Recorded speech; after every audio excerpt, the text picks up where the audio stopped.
All right, so hello everyone. I hope the audio is going good. I still have yet to master the fine art of StreamYard and Streamlabs going simultaneously. But welcome to the Catholicism call-in. All right, this is a wonderful stream that we're gonna have with two young good Catholic boys.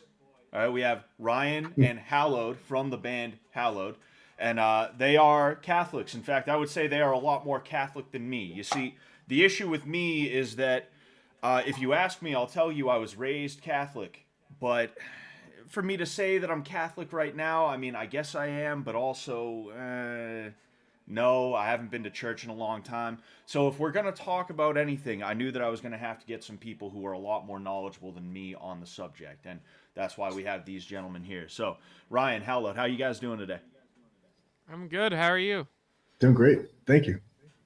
Yeah, I'm doing all right. Can't complain. I'm happy to have Christ you is guys here. risen. Yes, yes, he has. How was you guys Easter? It was amazing. Good. I went to Easter Vigil. The first time ever I went to the traditional Easter Vigil, and it was mind blowing. So I don't know if you've ever experienced that. It starts with the church is basically dark, and you have a candle, and occasionally, uh, hot wax will fall onto your hand, and then uh, after they bless the holy water, they process back up to the altar, and then the lights turn on, and the Gloria and El Chassis Deo starts playing, and the lights turn on, and it's just such a spiritually euphoric experience, which I feel Yeah. like everyone should experience. And the bells too. And the bells, yeah, So because that was bro, my first. basically, yeah, That was my first traditional Latin mass. It's the Exultet, I think, right? yeah. Well, The because from Easter Holy Vigil. Thursday to basically the vigil, there's no bells, you know, Right. because it's like Christ has been taken away. That's why when I'm getting in too deep too quick already. But it really. I did the same thing. Somebody asked me how my Easter was, and I was like, "Well, it all started on Wednesday." I was like, and then it Yeah, was the Gethsemane hour on because Thursday, it's and not then just one Friday. day. Yeah, It's like I feel the like we kind of Tridium. forget about that, like where it's like, oh, yeah, this church holiday. Well, there's an entire season. The whole point of Lent is fasting leading up to that time where Christ dies for us on the cross. And it's like same thing with Christmas, Advent time. Advent time is almost like a mini Lent, and then Christ is born. Woo, let's go crazy. Um, like And then we today get was, yeah, and then we get Christmas like longer than everybody else does. Like our Christmas ends in like February, yeah. so And you're we have this supposed to be festive. celebrating. Like this Friday, I ate meat because we're supposed to, because it's a solemnity, because That's Christ right. is risen. That's true. Um, Can I say one more thing on that? That's like super duper cool. yeah, Yeah, Is go ahead. so every mass is a representation of Christ's sacrifice, changing the instrument of torture and death into an instrument of salvation. And the greatest act of love that was ever accomplished for us and our sins. And so on Good Friday, the day that he actually was crucified, we honor that by not we still hold a liturgy, but it's not a mass because all of those masses point to that day. So this is the day to actually think about the actual like the reality of how bloody and humiliated he was, and people mocking him, and he was crucified brutally. And it's the day to think about that. But every other mass is a bloodless representation of his sacrifice, and where we honor him reverently, hmm whereas he was mocked and ridiculed and tortured, he's now being glorified in every other mass. But the Good Friday is the day to actually like let the reality of it sink in. yeah. Yeah, it's And it's also beautiful. kind of when you think about putting in the context and historical context, how well Good Friday is still a bank holiday and a lot of people are off, but historically in this Christian, well, really post-Christian country that we're in right now, everyone just goes business as usual Good Friday, and that was never really a thing. Like imagine living in a time where during Lent, it's kind of like the equivalent of like going to a Muslim store and asking for pork or something, or like during Ramadan trying to eat, and someone flips out. So like that's kind of how it was for a while, and then we sort of just got, you know, got infected with the worldliness and have fallen asleep again. But how was your Easter? Yeah, I mean, my Easter was good. You know, it's interesting hearing about all this stuff, and that's you know the main reason why I have you guys here because, you know, I went to church from probably like 4 or 5 to I want to say like 9 or 10 years old, and of course when you're a kid like that, like you don't understand things. You don't really know the gravity of any of this. Good Friday. It's funny you mentioned that like in this post Christian world, we a lot of people just treat it like a bank holiday, and it's like, all right, cool, I get a day off from school or work and things like that. And even you know back then, I was like, oh, Good Friday, it must be good because I get the day off from school, long weekend, haha. And like when I really sat down and thought about it, as I started to kind of you know understand certain aspects of Christianity more, I was like, oh, that's what that is. Oh, all right, okay. Now I get it. Now I get why there's the holiday before the holiday. You know. Yeah. Um, I knew Christmas was always the birth of Christ, but Easter was like, huh? I wonder what that is. You know. Um, it was good though. You know, I didn't go to church. Me again, like I'm sitting here as someone who I've gotten more and more into Christianity and Catholicism as time has gone on, but I haven't quite dove into church yet, and that's something that I have to do. And the way you described that Latin mass was like I could kind of picture it in my head, and I was like, wow, that sounds pretty intense. Like that sounds like it would be something almost like fun to go through. Not that you do it because it's like, whoa, radical. It's gonna be like tons of fun, dude. But you know, the experience, right, is meant to be like you said. It's I think you called it spiritually euphoric, and I mean that spiritual euphoria that you feel for Christ is you're feeling it, you Right. know, and that's something that I definitely want to experience. You know, I'm gonna have to get my ish together and figure it all out and start getting back to church. We could find you a Latin mass, you know, but isn't it right, Hallowed, where it's like it's meant to be like attractive and it's meant to excite the senses. They got incense, they have music, uh, you know, Yeah. the iconography are like windows into divinity essentially. So it's supposed to, you know, God made us with the senses, and like all of these senses are attracted to and appealed by. And I do think about going to church like throughout the week. And the funny thing is when Dan mentioned that the symbolic moment in the Easter Vigil where Christ is resurrected, they ring those bells, and then the Gloria in Excelsis plays, and it's the first time you hear it in like 46 to 50 days, and you love it. Like I love that song, like Gloria in Excelsis Deo. It's in my head, and you just like, and you cannot hear like one of Gloria in your excelsis Deo. yeah, it's beautiful. So And you're yeah, robbed of that for like 50 days, and then it comes back and you're like, oh, it hits. so uh, I'm gonna go out on a whim and guess that you're Irish, Scott. Yeah, I'm Irish and Italian.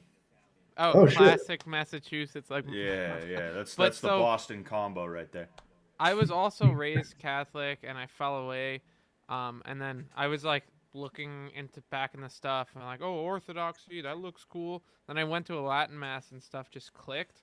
And then when you think about how literally all of your ancestors went to this traditional mass, and like your great great grandfather probably knew the Gloria.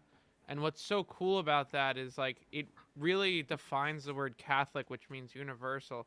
Because this is in the specifically the Latin, right? You know, people from all over know these hymns, and if you like talk to your grandma, if she went to church as a kid, they'll probably recall it.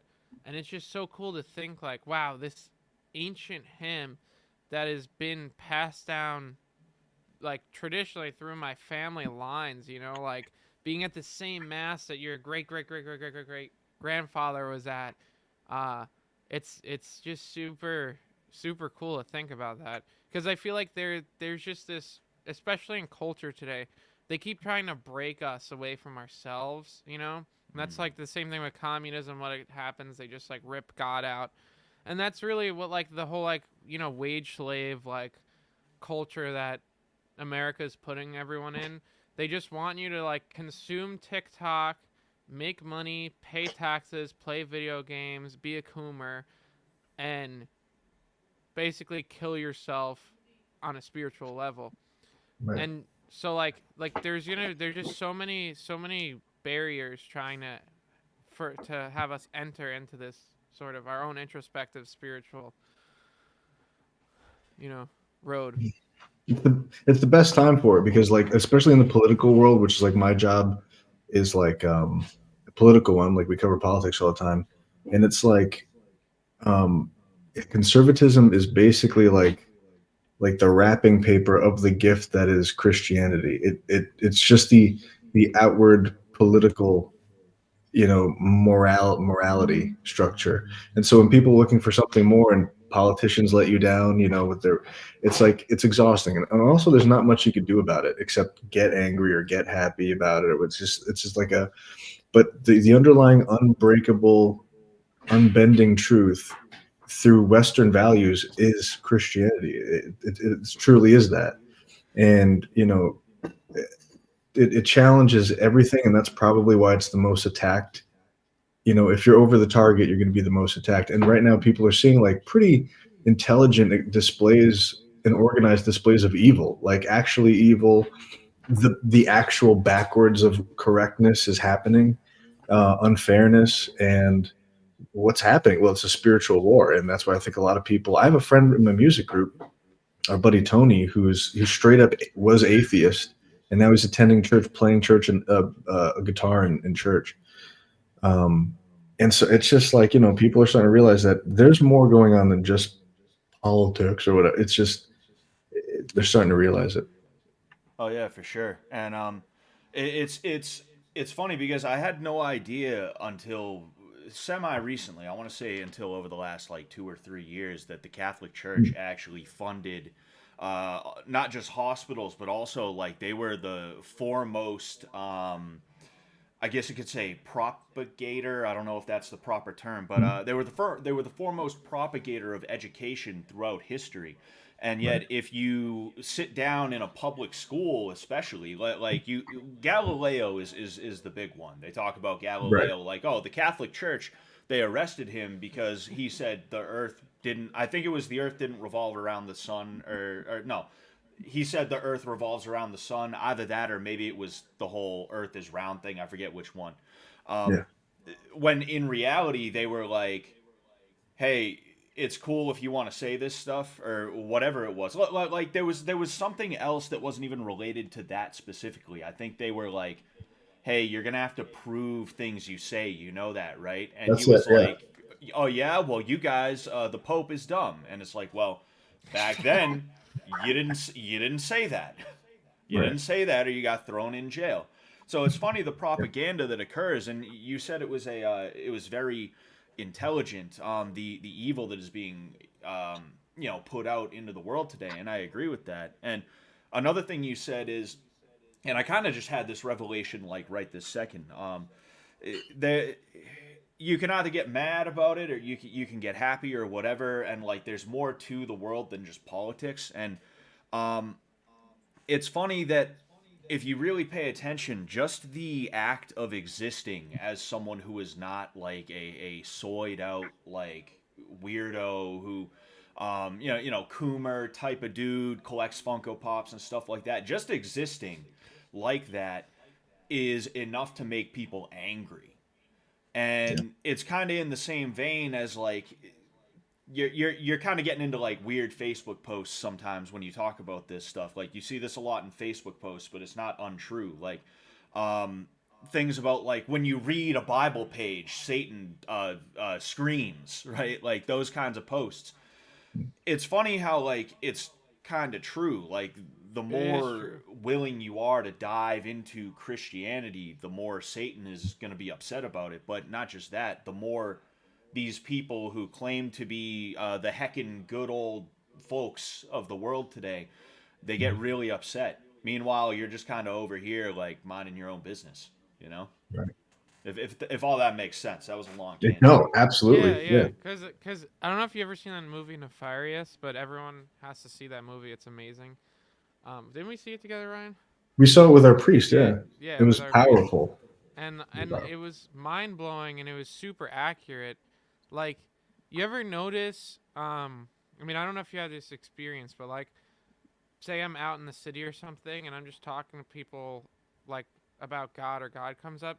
You normally get like 2 or 3 reactions. You get the just like passive, like, oh, you know, someone who's like, I've been actually thinking about God recently, and then you get the like, you get an actual like scary sort of reaction, and Mhm. it's because demons are real, and they're what are they trying to do?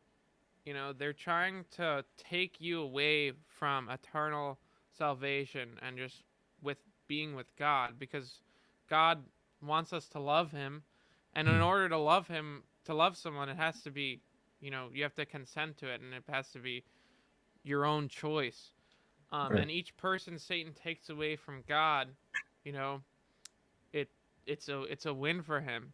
And it's interesting because it's like in that movie, basically, like the devil and the demons will make the guy do something screwed up, and the second he does it, they leave, and then he has to deal with it. Which is why whenever people do something that's messed up, in the moment it happens, and then after Right. you're just like, oh, Mm. like, Right. oh Yeah. no, The real thing oh, is like Catholicism specifically, and I've lived a lot my life as most of it as a Protestant. I was baptized Catholic, and somehow we were just like non-denominational over the years. Mm. And what's sad about that the time I spent as a Protestant in my eyes now is like how you live and like what you do like defines what type of person you are. And so, whether you know it or not, there are sins and sinful things and unvirtuous things that you are going to wind up participating in because it's so nuanced now. It's so like the sins and the virtues are hidden in such a way. Like when they change language, they change the definition of things. So it's like, well, I'm not really cheating if I'm just like screwing a fleshlight or a robot, like to be crass, but it's like it's not really a person, so it's not cheating, but it is. Like it is cheating, it is wrong. You're like it's wrong for a bunch of different reasons.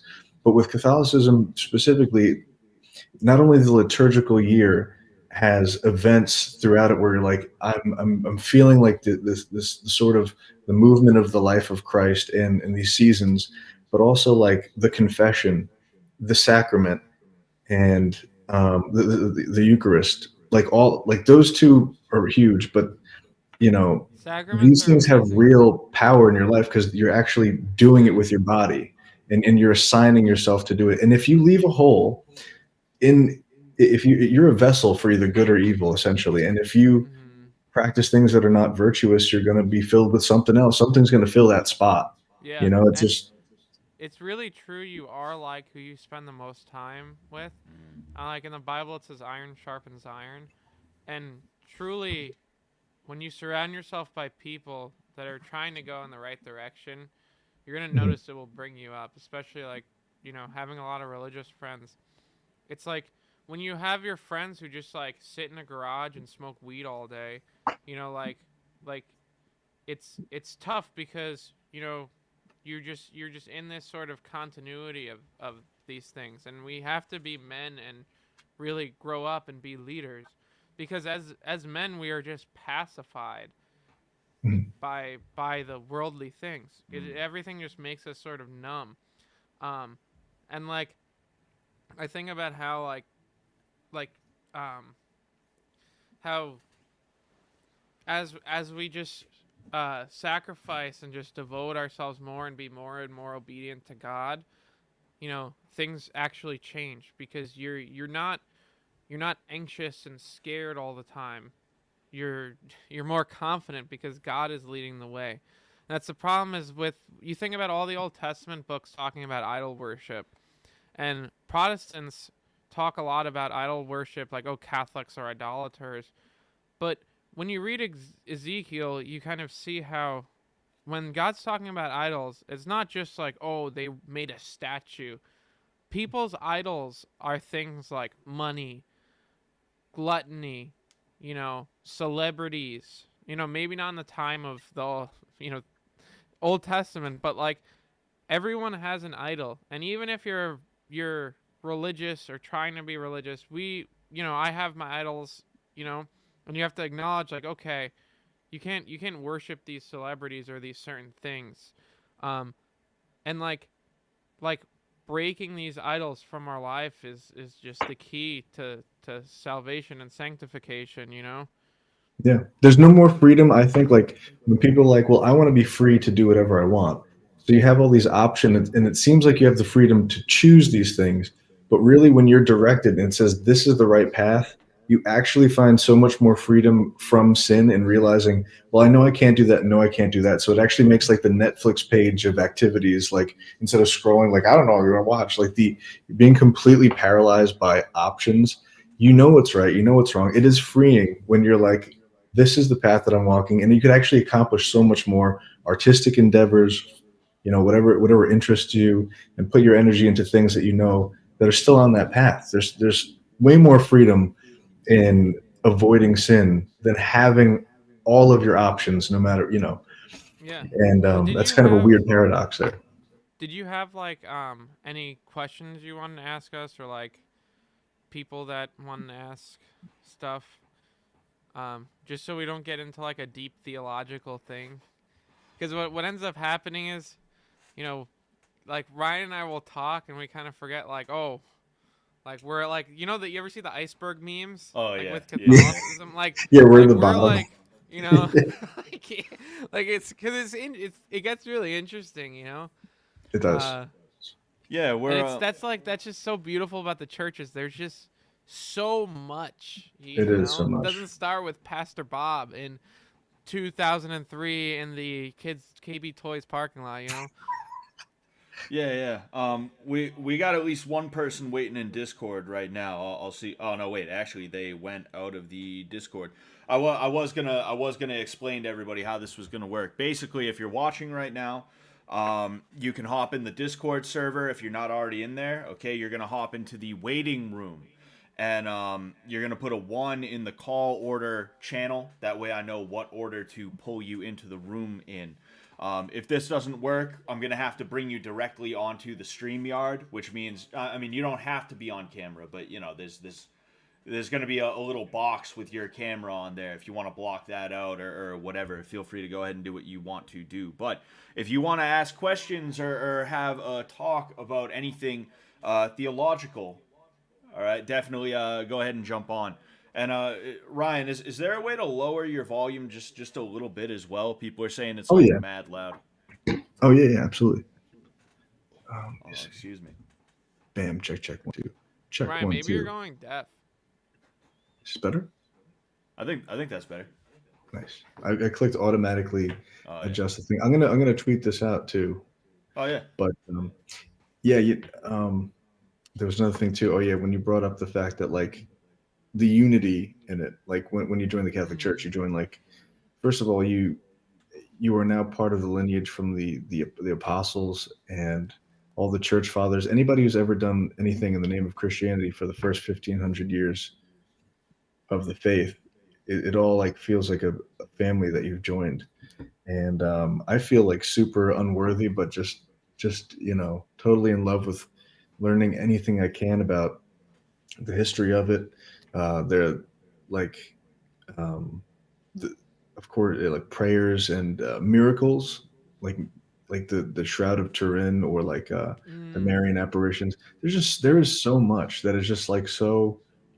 It's so mind blowing. It's like you can be just ingesting Catholic stuff, and you'll scratch every itch you need. Like you said, yeah. they were the forerunners of science and universities, hospitals. Yeah, what's So kind of funny too, a Catholic priest created the Big Bang Theory, Really? And the Big Bang Theory basically got its name from, like, the atheist scientists at the time were like, that's incredulous. What was it, a Big Bang that happened? You know? Like, mocking it. And then that's what all the atheists quote. Because it's Hmm. literally a creationist theory. Like, Hmm. it Right. exploded, you know? Like, but, yeah, but I want to know what your, like, what's your path right now, Scott, with, like, your faith? Like, what are you, you know, because there's definitely, you know, like, I can see, like, the stone is rolling in a direction. Yeah. So like I said, I was born into a family that brought me to a Catholic church, and we stopped going eventually. I think it was more out of laziness than anything. I'm gonna be honest with you. Mm-hmm. Because whenever I would ask my mother specifically, I'd be like, why did we? And she'd give me a different answer every time. Eventually, what happened though is I got into that new age sort of, hey man, everything's just good vibes, man, kind of line of thought, and you know, in addition to that, social pressure, peer pressure, sort of made me shy away from the idea of Christianity and organized religion as a whole. I became what I like to describe as a shithead spiritualist, right? One of those guys who's Mhm. like, "Hey man, it's all good. I just screwed you over. Hey, we're all dust in the wind anyway, man. You shouldn't be angry. Come on, man." Um, and I had something happen in like 2017. I don't want to talk about it too much. Wasn't anything like completely insane, but it was something bad enough as to where I was like, oh shit. And I actually asked God again, like the Christian God. I was like, God, like I believe in Christianity. I believe in Jesus again. The divinity of Jesus, anyway. I always believed in Jesus, but I just thought, Right. oh, dude, he was just like a really cool guy, man. Like I Yeah. said, shithead spiritualist. Um, and I didn't get better right away, but I slowly but surely got better. And I noticed that as I understood Christianity, you know, for what it really was, and I started following that more and more. Which I'm not perfect. Nobody's perfect. I'm still a sinner to this day. I always will be. But I noticed that life got better for me. And since then, I've been like, okay, so there's definitely something to this. The things that I turned away from it for are things that I didn't even truly understand at that point. It was all propaganda in the first place. And, maybe I should really start, maybe I should pick a side here. Not just Mm. Christianity or something else, but also maybe I should get into a denomination. And while I was raised Catholic, it makes the most sense to me on a cultural level as well as just my understanding, the understanding that I've come to on my own, and because of that, I'm sort of like you said, there's this kind of a ball that's rolling, and I'm just trying to keep it rolling in that direction. And Mhm. Kid of the Day, you can join by going to Discord. It's going to be the link in the description of this video, and you're going to hop into the waiting room. And we actually have somebody in the waiting room right now, so I'll go ahead and I'll bring him in. Sweet. Um, hold on. I don't want people to see all my Discord stuff, so I'm switching the I'm switching the I don't want them to see the Coomer stuff that I'm in on Discord is what it is. All right, so there's a chance that this might not work out. If it doesn't work out, I'm gonna have to send out the room on Streamlabs, and we'll go Streamlabs on StreamYard, and we'll go ahead and we'll have somebody jump in. But I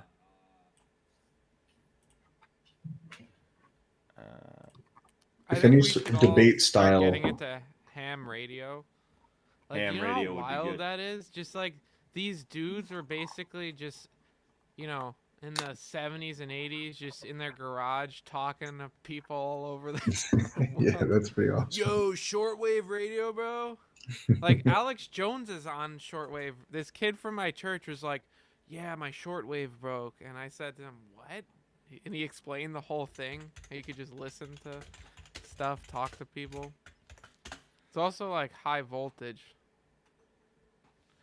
All right. Um, So as you can hear me, the person in the call. I'm not sure if you're speaking right now. I can't hear you, and I also don't know if anybody else can hear you. Um, I'll give it like another second. Oh, your mic broke. Well, what are you doing in a Discord call? God, God, God dang it! God This dang guy's it! looking for answers, bro. my mic broke. My first question: Do you know how to get? Do you know where to get a good mic? Yeah, Also, yeah. I'm Where already where is Catholic. where is the Catholic audio store? Where Yeah. You know, there used to be one. really? It There used to be used to be one. called the Wiz. No, I'm Oh, just really? kidding. Oh It's not man, true.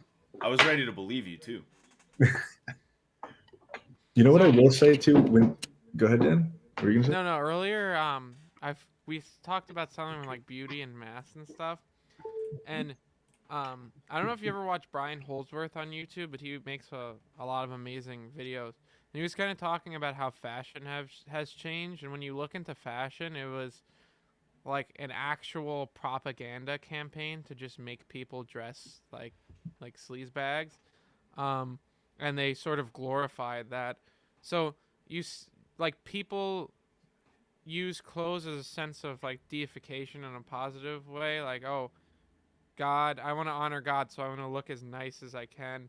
And if you look at World War II and footage videos, you'll see Berlin like blown up, people with peg legs and stuff, people with black eyes, like arms and slings, and they're all just dressed so nicely because it still was the decorum at the time. Um, and um, so in the mass and in churches, because I feel like a big thing will always be like, oh, the Catholic Church. Well, if you really were like Jesus, you just sell everything and donate it to the poor. Um, and the easiest rebuttal to that is people who donate their own money to build these churches, these poor peasants that donated their money to build these churches. It was a common place where the richest man and the poorest man received at the same altar rail, you know? And everyone who's there, they got to experience this beautiful environment. Like, and it was the art glorified God, the architecture glorified God, the music glorified God. That was why they just made so much music. And like the Bible constantly talks about rejoicing and singing and stuff. And you have now you remove God from all this stuff, and art stinks. Um, cinema stinks. Old cinema is mind blowing. Yeah. Music is so degenerative, Hmm. and especially architecture. It's just dead. It's Oh yeah. soulless. Like when you're in an old European town, it just feels so nice. Even the old brownstones in the city, just being around it, it's like, oh, I don't know what this feeling is, but it feels better than looking at that building. Yeah. Uh, It's true. I mean, I really like the lack of humanity, which is like an expression to glorify God, to build up the most beautiful thing you can, or write the most beautiful thing you can. Yeah, I think everybody can see it now. It's like Tabasco hot sauce patterned pajama pants and Crocs, or Yeezy slides and a hoodie. well, We even at mass, it's like it's obviously you're not gonna dress your way into salvation into heaven, Right. but like in what's kind of cool is they still have it in Italy.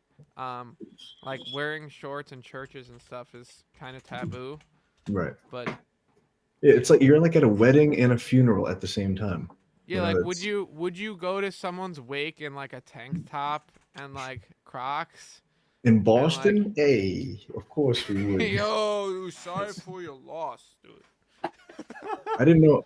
Am I on here twice? Why did you double No, me? Change no, my hat. you're Yeah, not wait, that you're that not on does look here like twice. Ryan. We have. Oh, now Oh, he he you left. made him leave. He He left. left. Oh, Oh, dude, what are you doing, man? he thought he I was guess me, he and he looked. was like, "I'm already There was here." too much of Ryan. He's like, No, he's like, shit. I'm already here Oh. wearing a green hat. Oops. Oh no! Oh, Like wait. you broke the. Oh, He's- Ryan's back. He's back. What's going on, Ryan? Too? How you doing? You here? Oh, I don't know if you can hear us. Maybe if we all scream at the same time. Ah!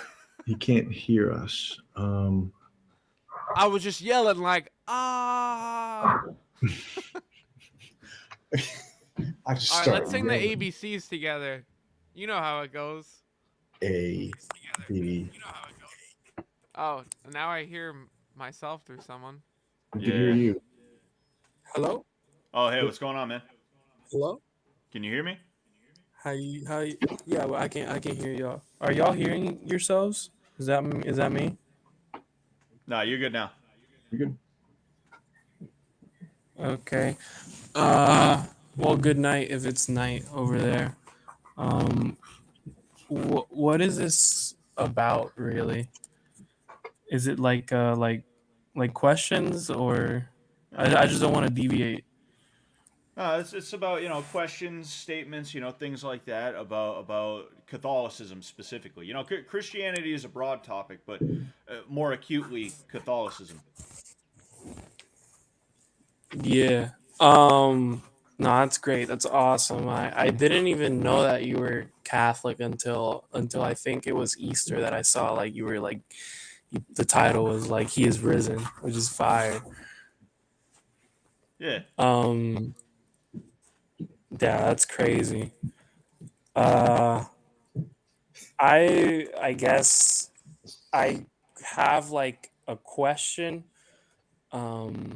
because I want to know your guys' perspectives. My initial gripe with specifically Roman Catholicism. Sorry, English is not my first language. I'm like It's all good, man. translating in my head. No worries. With Roman Catholicism is the Pope. I kind of want to get maybe your guys' 2 cents on that. Like today, I was in catechism. I think you say it in English, catequismo, where it's like and that question got answered like amazingly. But I kind of wanted to know like other people's thoughts on it because I used to be like extremely atheist, and that's like one of the easiest things to point at, which Right. is the Pope and that Wait, stuff. so were you in a I don't know what Catholic you. catechism class? Yeah. Oh, so are you in RCIA? I don't know what that is. I'm sorry. Is that like, are you like in classes to become Catholic or something? Yeah. Oh, that's amazing. We call it iniciación cristiana. You know, like I have been baptized because I was raised Catholic and stuff like that, but I was atheist since like third grade, and you're not even Yeah. atheist. Like you don't even know what you're talking about. Yeah. And then very recently, like I think it was a little bit before COVID or during COVID, I started believing again, and now I'm taking like fully committing, like jumping headfirst type beat. So That's yeah, amazing. I wanted to know the thoughts on the Pope. I guess that's my question for y'all. Yeah. Yeah. I mean, basically, like the easiest way to put it is Christ said to Peter, "You are my rock, and on this rock I shall build my church." And he gave him the keys and said, "What you shall bind on earth shall be bound on earth in heaven." And he was the first pope, and other popes in the Bible, like Clement, are his successors. And basically, like Christ left his church on earth and needed a head. And like just looking at how the first apostles, like when Judas killed himself, they casted lots for new apostles, because you need to have a leader to have a ship, to actually sail it.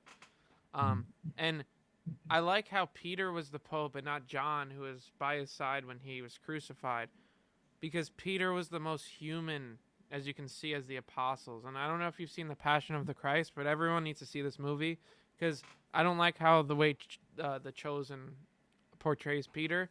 In The Passion of the Christ, it's amazing, because you think about it, Peter denied Christ 3 times. And if you think about it, he walked with Christ for a while.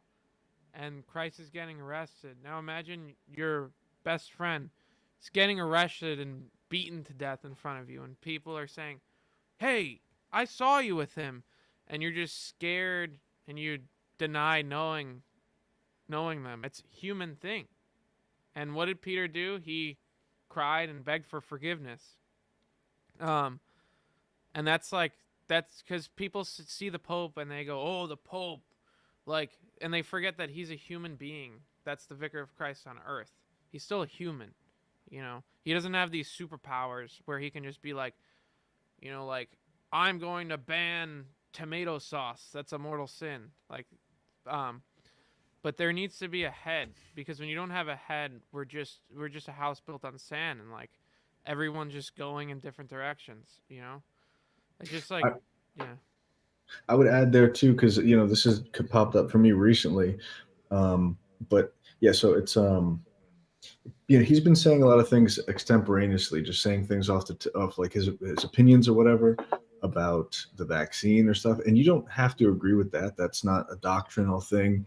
It's not it's not important to you. And back, Dan Hallowed actually pointed this out, that only it's very recent that you would hear the Pope's opinion on anything. Like there was not Yeah. media like this, and people are, that happened to me in 1 week. There was like three different things that the Pope was trending on Twitter, and the first one was Pope Francis invites trannies to a luncheon. First of all, it was the Day of the Poor. There was over 1,000 people in attendance, and there was a small bus full of these trans prostitutes who had no money, no food because COVID happened, so they had no customers, and the church took them in when they had nothing, and they got the invitation to go, and the idea is, oh well, that's gross. They're trannies. How could they be Catholic? It's like, this is a hospital for sinners and not a museum of saints. You're not meant to just be Mm, perfect to join. You're always going to be in a state of, of sin or whatever, and your sins aren't better than theirs. Like obviously, different sins offend God to different levels, but you can't compare your lifestyle to theirs, even though they dress like a woman or whatever. Like they're kind of like a modern leper. It's our job to suffer with these people. They're mentally ill or sexually retarded, if you want to be funny about it. That's a funny thing to say, but it's sad because the whole world is rooting for them to disfigure their bodies to a permanent level, and that's going to mess them up like tremendously.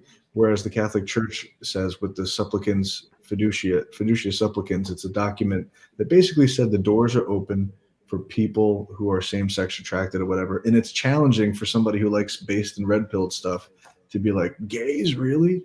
But it's really Christ-like to be like, you may disgust other people and revolt other people, but this is where you need to be. This is the only place that you're going to get healed. And it's a very complex issue, and they're real human beings suffering with their identity or whatever is going on. And we have to be, we have to be loving, even to people that we find revolting. yeah, but basically the biggest thing too is like papolatry, which is idolizing the Pope, and you know the you're not worshiping the Pope. Like obedience is different from like worshiping, and like the you think about like the supreme law of the church.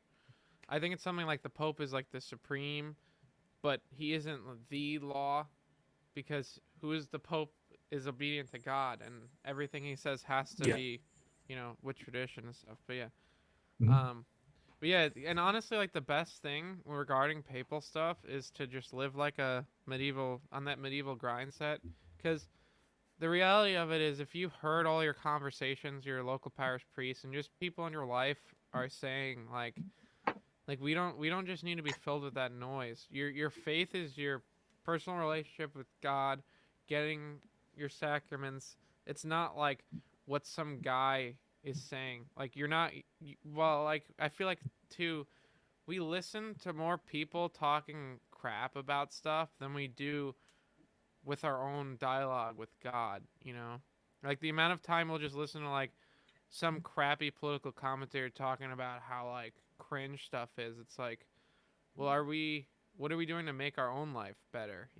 Like I'm gonna watch like workout fail videos of fat people, but then it's like I'm not doing any push-ups, Right. I don't want to. I know So we're going a little long on this, but I want to add one more thing, and I think it's worthy of it because a lot of people talk about the Pope. That's the first thing I hear from a lot of Protestants who are like, "You and your Pope." First of all, we have a unique responsibility to defend this man, and like he does represent the faith, and we have a unique accountability. We're accountable for him, and that's unique. Like a lot of Protestants might be able to be like, well, hey, that's some other pastor, I don't know that guy.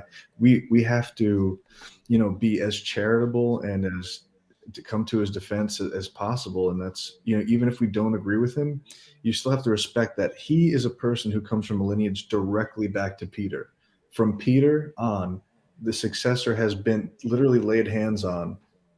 The succession is important. It's really the throne of Peter, and I think the first among equals whole thing. But if you look at any sort of structure in the world, there is the top, like a pyramid shaped structure, and God deserves all the glory. He deserves, if it's the structure or the system that there are in place for mankind, whether, oh, this is my boss, these are the workers, whatnot. He also has that too. Like these are just natural things that we have in this world, and just like anything else, it's an institution, among other things too. It's a physical church with structure, and it can't be where it's like everything else in the world has structure and a figurehead at the top, like a CEO, a president, whatever, and then Christ's bride on earth, his church, doesn't. So of course it's going to kind of mirror just anything else would, a figurehead where you have somebody at the top. No, Like I it's have the you guys hierarchy, on. right? What's that? It's the hierarchy, right? Is Yeah. basically what I was asking. No, Totally. I have you guys on because you're more authoritative on this topic than I am. But if there's one thing I've always found interesting since I kind of learned this, right, is that God picked very flawed people throughout the entirety of the Old and New Testament to do things. He didn't pick the strongest every time. He didn't pick the most virtuous every time and things like that. He picked the people who, for one reason or another, it's beyond my understanding, right? But for one reason or another, he picked the sinner, the guy who was getting mad drunk every night, the woman who was this or whatever, right? And I don't think that was for no reason. Like I said, the reason may be beyond my understanding, but if I had to guess, it would probably be more as a sign to everybody reading the Bible as well as everybody around that person that God picked, that like, hey, everyone falls short. Everybody on earth, everything on earth falls short. And if I sit here and I always pick the person who falls a little bit less short than the person who is like a complete failure, well then why would the complete failure even try in the first place? Because they're just going to be in this weird cycle of like, oh, I'm never going to be good enough. I'm never going to be good enough, right? I would at least assume that would be part of it.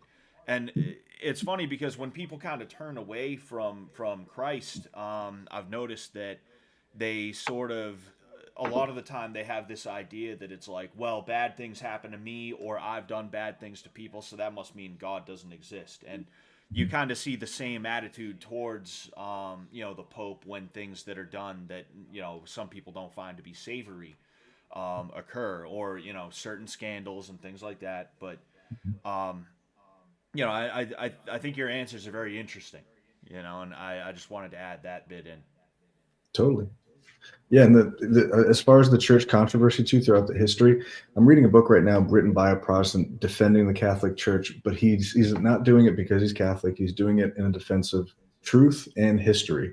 And so the Crusades, the Spanish Inquisition, it's all in there. Like anything that you've ever heard about the church that's bad, and you'll find out that it's actually like pretty sick, and they were very justified. And even when there are terrible scandals that all Catholics would unify and be like, that's bad.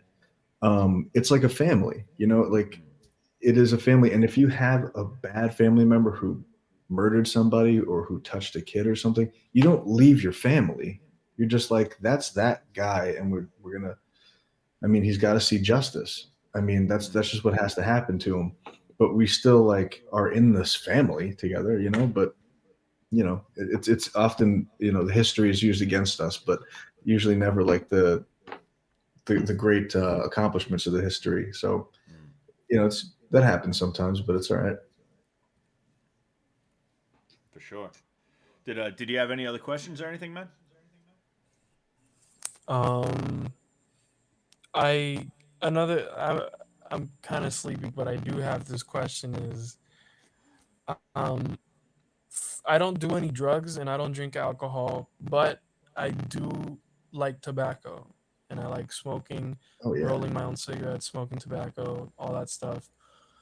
What as far as I've gotten with um like knowing if that's okay or not is my good friend who's also the one who's doing giving me the classes, the catechism. um he explained to me that it's not really so much so the fact that you're smoking, it's the the addiction. That's the sin. The sin is when you let it take over. But that's as far as I've gotten. So not even just talking about tobacco, but like drugs and alcohol and all that stuff. Like, is there something like deeper to that, or is it really just that? Is it the sin is in the addiction?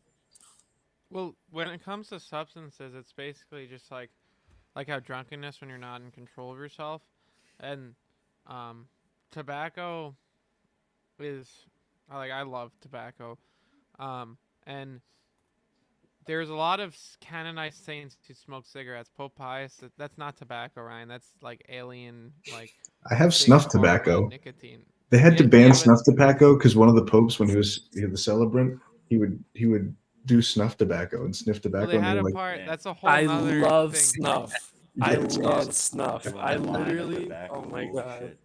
But sorry, Dan, go ahead. But yeah, like there's like Pope Pius X, I think, smoked 2 cigarettes a day. Pope John Paul the Saint John the 23rd. There's pictures of him smoking. Oh, there's a snuff. Um, that's like, are you from Europe? No, no, but I do this snuff and I smoke American Spirit. I'm all Oh, over the yeah, because place. that's the first I'm time I've from ever. Puerto Rico. Oh, okay, yeah, because like in Yeah, America, this it's guy's really from Puerto Rico. Look uncommon. at him. He looks like Um, me. You're from Puerto but Rico? maybe you guys are Yeah. related. Aren't you half Puerto Rican? Yeah, I Do am. you have the same one? Yeah, that's this. He's got the Wait, put your. same. This guy's me. Are you sure you Like guys he's aren't got similar related? facial hair, basically. Yeah, that's wild, man. McCrystals. That's so funny. Actually, Let's do it. What? he looks like one of the frat bros I was friends with in college. That doesn't have anything on it. This is my great wife who wrangled both babies so I could do this. She was like running between both of them with a smile on her face. She's lovely, and that's exactly what I Thank you asked for her. that. Yeah, no problem. But so Yeah, with excuse me. tobacco, like it's like things that sort of the smoking. Yeah, it's definitely probably bad to be addicted to cigarettes, but it's not like you know yeah, I smoked a cigarette and just pummeled someone, or like I missed work because I just had to stay home and smoke cigarettes. Uh, that's like cigarettes are one of those, you know, yeah, because when it comes to like weed and like alcohol and stuff like that, it could just go overboard so fast. Mhm. But temperance is really being like your temperament. It's being temperate with things is just really important because it's so easy, to make a good thing go bad. Like, oh, I'm gonna have a beer every night, whatever, that's fine. Then it turns into 2, then 3, and then it's you don't even notice it, and it's actually just bad. What do you think about But this, Hallowed? Real quick, I heard this that a lot. This one priest said one of the confessions I don't normally hear, or a commandment that they have to confess for breaking, is putting false idols before God. And that's one that's actually kind of common. Like if you put food before God, you can put video games before God if you, I don't know, you Yeah, neglect to that put. is really true. So it's a Actually, common yeah. one it's actually kind of You way could put your easier than you would think. sadness before, like, I mean, you should put your sadness before God, but like Mhm. putting like just like I'm gonna be sad, you know, like I'm gonna I be love sad doing right that. now, you It's hard know, to not and do like, that. nah, God, I don't need you right now. I'm just gonna lavish in this depressive state, like Which is what a lot of people that's do today, by the way.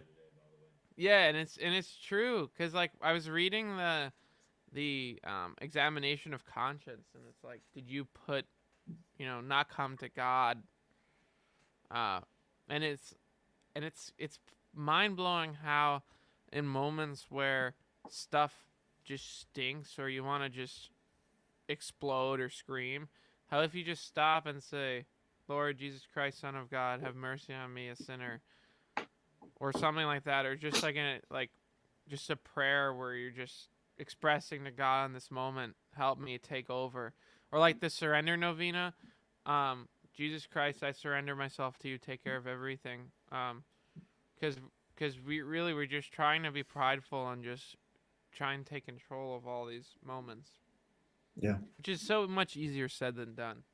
it is. Yeah. Mm. Yeah. But those are great questions. Yeah, thank you. Thanks, man. Yeah, I'll be praying for you that the catechism goes well. Yeah, yeah. Thank you. It's not really my position to say this, but I'm still not hurt, but I'm still like, damn, like, wow, like, damn. I had a good buddy of mine who was also doing catechism with me, and he wasn't even baptized, right? His mom didn't want to baptize him and stuff, and we were doing catechism together, and the literally the day of his baptism he got cold feet, right? um and I'm pretty sure, like, among other things, one of the main things, because me and him would talk about it a lot, Pietre, hey, one of the main things is the Pope. And the day of he got, yo, hold on, my dog. Dog's excited, huh? My dog's Catholic, actually. I was gonna say he wants to get a word in. My dog is Presbyterian, He so wants to get a he wants to get in here. Yeah, but yeah, he got cold feet, and however, we both have a common friend who is Orthodox, right? And I feel like he tends more to be that way. And a bit of comfort that I received from the guy that I'm receiving the catechism, who gave it to both of us, was that we actually share a lot in common. In common, it's not like as different, like from Roman Catholicism to like Protestantism, like Roman Catholicism and Orthodox Catholicism have a lot of things that go hand in hand. So um, There's also I Eastern just kind Catholic of churches that are in full communion with the church. So like Yeah. there's like Eastern Rite churches that are, because like Roman Catholicism is just one rite. There's I think like 12 or 23? 21 Yeah. total churches that are in communion with Rome. So like you can, if he likes that liturgy, he could still be in communion, you know. Byzantine. But Byzantine, right? yeah, Byzantine Catholic, Greek, Ukrainian Greek Catholic Church, um, Melkite, Coptic Catholic, Ethiopian Catholic. Like there's a lot of different ones. But what you explain is something that's super common. Last year, my friend's wife asked me to be her godfather, and there was a girl in her catechism class who, like, the day of it, the day of her baptism or getting her sacraments, she just bailed. Hmm. But she ended up going through with it. But it's also like, imagine how Satan feels when like someone gets baptized, because you're such an easy target if you don't have baptism. You know, it's like spiritual defense. Um, but yeah, but that's awesome though that you're going through catechism. It's so great to hear. Yeah. yeah. Yeah, I like it. We're it's literally just me and another guy. Um, but another thing that I also discussed today was like the church goes through cycles, and sometimes it might feel a little dead, but sometimes it'll resurrect. And Oh recently, yeah. like I've been feeling like a lot younger people, or really anybody, a lot of people are going back to religion and church. Like after COVID, Mhm. like a lot of people are reigniting that, which is super comforting and it's awesome. So yeah. Yeah. Do you guys do this like often, or was it just a one-off thing? I Well, mean, it's sometimes I'll stream occasionally. Scott is who invited us on streams a lot. Yeah. yeah, yeah. This is the first one of these that I've done. I definitely be interested in doing more in the future. You know, whether it's about Catholicism or if you guys just want to chill. You know, I'm liking the Yeah. I'm liking the vibe right now. Wait, Of so course, how did you Yeah, find? bro. oh no, How go did ahead, you go. find this? You What? talking to him or me? Oh yeah, yeah. Oh, SZD. How did you find this? You can call me Ian. My bad, bro. You No, can call you're me good. Ian. Bro, from Fish Tank, I was seeing. I had to follow Scott after Fish Tank. Nice. Yeah, yeah, yeah. I had to. So, Nice. You know, and I can find your guys' stuff from on the Discord or on YouTube. yeah, dude, if you go to Hallowed Beats, right, we just released I put together a documentary while we went to California to play Well, two no, it's shows. not It was like, Hallowed Beats. I mean, on the Instagram. Did you plug my channel in the YouTube thing, Scott? Um, I plugged your Instagram, but what's your YouTube channel? I'll throw that up now. Oh yeah, I'll just send it to you right now. Yeah, so basically I forgot to ask about YouTube specifically. we Yeah. just released a document. It's like a 19-minute doc out there with footage of us playing and stuff. And John from Fish Tank is in there. John's a good friend of mine. Oh man, Yeah. John. Yeah, John from Fish Oh, Tank. John. Oh, what is he a problem? Everybody. Well, I No, understand no, that he's a bit it's just much, whenever I hear John spoken of, I get a shot of adrenaline. I'm like, fucking John, dude. I love that guy. bro. He is. Yeah, He it was really he funny. I lives just wish I could hard. have been there when he met JLP, just to hear them both talk to each Oh, other. Jesse Lee Peterson. Yeah, yeah, yeah. But yeah, That no, would have been great. he's a good guy, and he showed up to the show. So he's actually in our His friend documentary. So Blue the was Fish Tank really thing. awesome. Blue Oh yeah, was great. John yeah, was like dancing, like having a good time. He's a good guy. he is. I also hope he comes home too. Yeah, Yeah. absolutely. This is so weird. Alright. Like it's you get to like a certain corner of the internet and then things sort of just like start to intersect. Oh yeah, You know, like that's like wild. absolutely. Yeah. We do have somebody I'm else gonna. waiting. I'm Right? gonna. What's that? Okay. Well, I just said that I was about to dip, but I want to see who else is pulling up. Okay. No, I was gonna remove you from the call, and I was gonna have somebody else jump in. All right. Well, All right, good great night. to meet you, I'm man. tired. This was awesome. I'm glad you popped in and asked your questions, bro. Thank you Yeah. so much. Peace. Yeah, man. Thanks for Bye jumping bye. in. Peace. To God. God To bless, man. God. Bye bye. Did I just freeze myself? You did. Oh no. How did that happen? Oh, you are frozen. Yeah. Oh, man, no. you're still kind of frozen. I don't think Oh, that's maybe working. if I leave and come back. Maybe. Wait. Well, I'll remove you and then I'll put you back in. Wait. Oh, he's like, wait. That's something we've been doing on Get Off My Lawn. When Gavin's had enough of the caller, he'll be like, give him the fade, and like they'll be like, wait, I got one more thing, and I just like Yeah. lower there. Can you hear me? I think my camera just like broke. Yeah, we can hear you, but we can't see you. Nah, the device is just not connected. Yeah. Oh man, he's gonna have to jump back in. We'll give him a second before we pull the next caller in, and we can try and troubleshoot on the side as well. Totally. Yeah. Also, I'll go ahead and I'll ask a question to you, and then he can once he gets back in, what's it called? You know, we'll ask Hallowed the same question.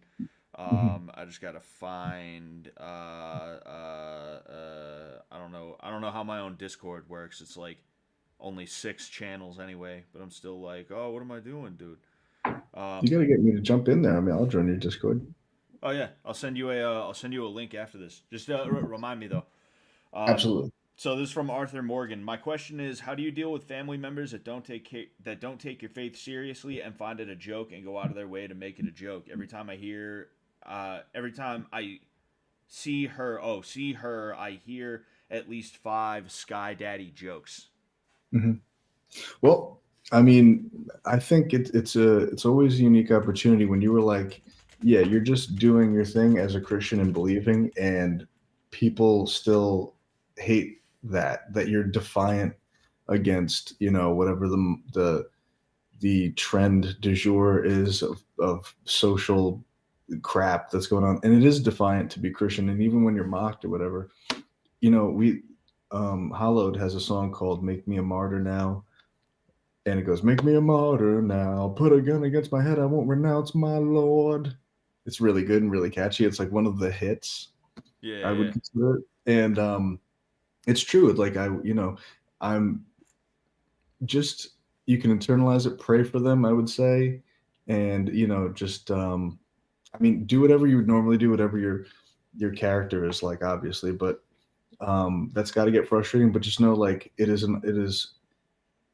a blessing to be able to, in the face of that's when your faith is truly tested. When it's tested, like, really take that and use that, and these are opportunities to be defiant and be Christian against all odds. And every era has had an opportunity for Christians to um, like prevail or to maintain their faith. It's like a test. Like, definitely take the test as like as as an opportunity to keep your faith strong. It's otherwise, if it's not tested,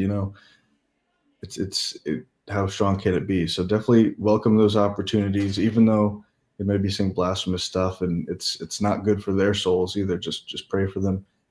And also, I would say Catholicism specifically too. This just occurred to me recently. So the Eucharist, when we receive the Eucharist, we believe in the real presence of Christ in that host, and it is our we on a weekly basis, or if you go to mass every day, but at least on a Sunday, you have you're constantly presented with the opportunity of accepting or denying Christ and believing in Christ, that he is there present in a unique way.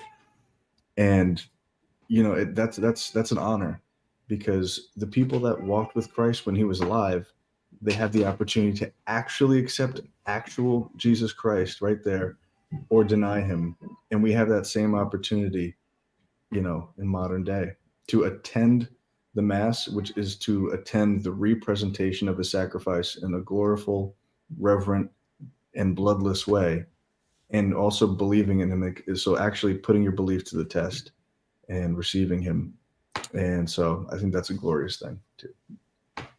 Hmm. See, the way I see it, right? I see him in the waiting room, but it seems like some funky stuff's going down. I'm gonna pull Hallowed back in a second, and I'll pull Soup in. Well, yeah, you'll see his name anyway. I'll pull the other guy in too. Um, to me, like, I definitely see what you're saying, and I agree with it. You should use everything you can as a way to further your spirituality, right? Your love of Christ, and your willingness to endure not even a millionth of a percent of what he endured, right? But I also think there is a line where it's like, you can be family with them, you can be around them and things like that, but also, like, who cares what they think? Like, there was somebody in the chat that said, you shouldn't feel disrespected by someone who doesn't respect themselves. You know, Hmm. Hmm. and if you're thinking about it from what I feel is more of an egoist standpoint that I'm thinking about it from, because the way I'm thinking about it is definitely egotistical. Hmm. I'll admit that. Um, it's kind of like mind over matter. I don't mind, so you don't matter, type of thing. That's nice. And I think the way you're saying it is probably the better way to go about it, because it's Hmm. it's it's keeping Christ at the front of your mind. It's keeping um, you know Christianity at the front of your mind. But Right.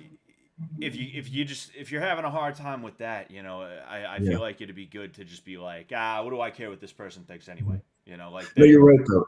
Like in practice, it's probably not as easy to be like, oh, okay, I'll just rub that off. It bothers you. It definitely bothers you. You are being attacked with like probably hopefully the most important part of you is being attacked and ridiculed. But I would say that for all atheists, it's a great thing to point out that Christ as a historical figure, it's actually a fringe, totally uncommon scholarly belief, even among atheist scholars, to deny Christ was an actual person. And then also, so now we go from there, right? So there are 2 times or 3 times as many testimonies and accounts of Christ's existence than there were of Tiberius Caesar, who was the Caesar at the time. So that's pretty incredible. Furthermore, people died and were tortured brutally for they wouldn't renounce the Lord. It even converted like the resilience and endurance to not apostatize was so moving to one of the Roman soldiers that was going on to execute what was soon to be a saint. They said, if you deny Christ, we will let you live, and he wouldn't. And one of the Roman soldiers put his helmet down and he said, that has to be true. So you can execute me as well. And he did. And so they're both in heaven.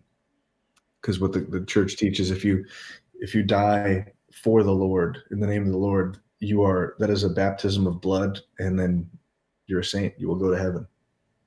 So it's an amazing thing.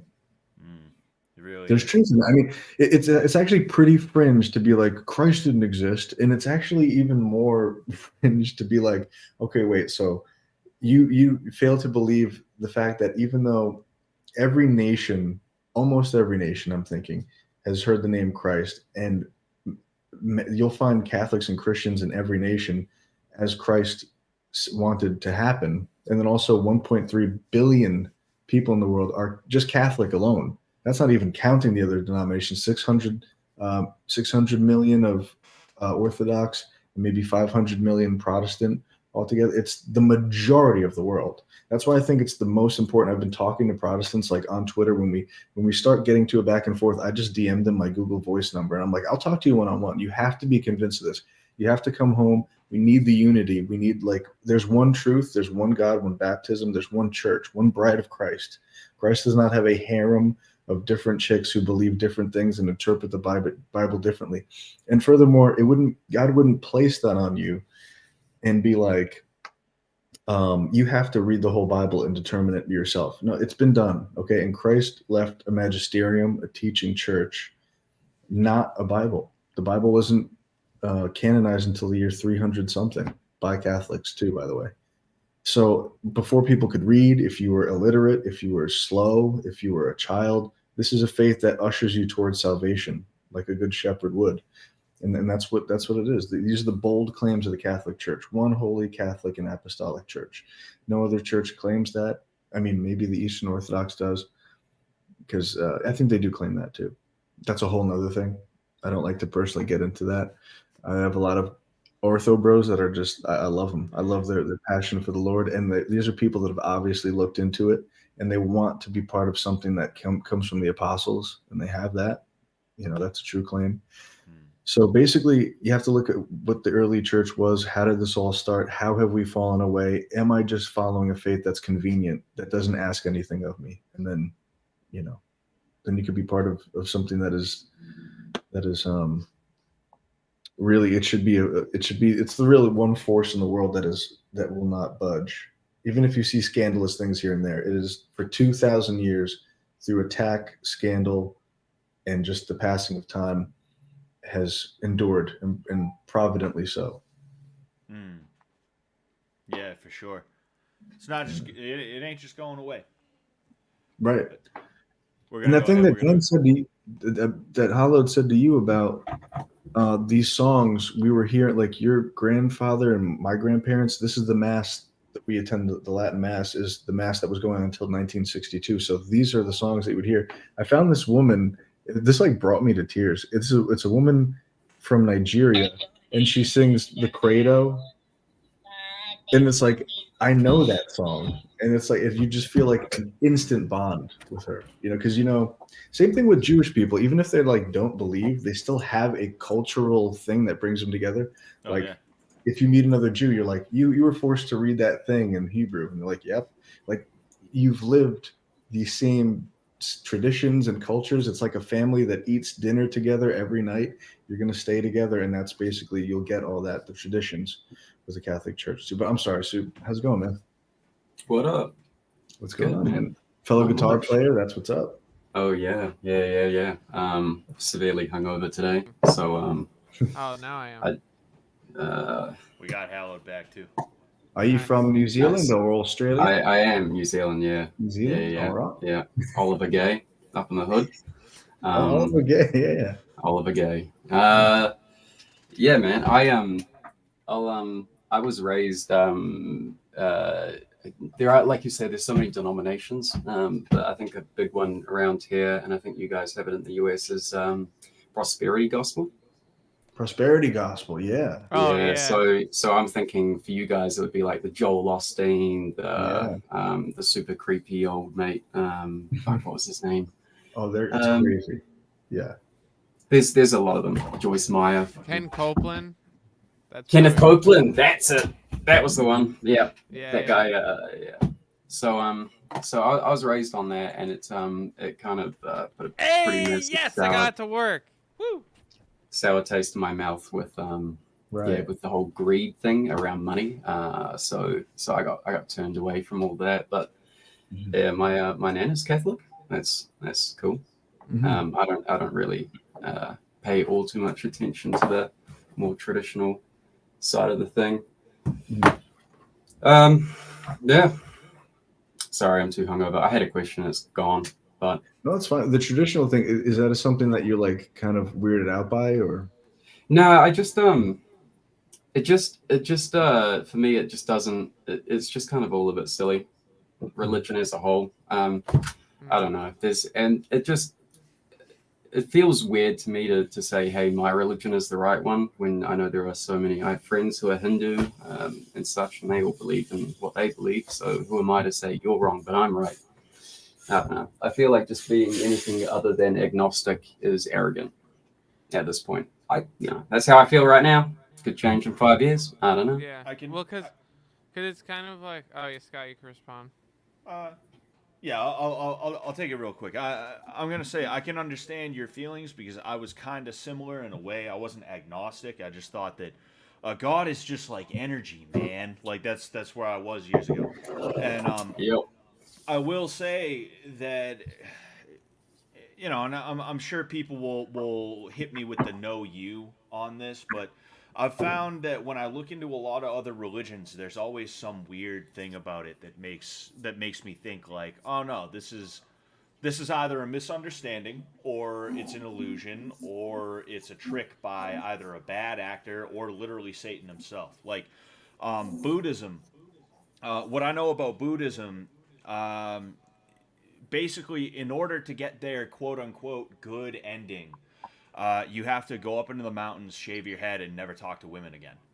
Like you have to go, Yeah. you have to go way out of your way Yeah. in a severe there's no way. way I'm shaving my head. Everything Yeah. else is fine. Yeah, I I don't like have a mountains good and I hate bald women. head. So. But like, yeah, No, like, I've done the it's head kind shave a of- few times.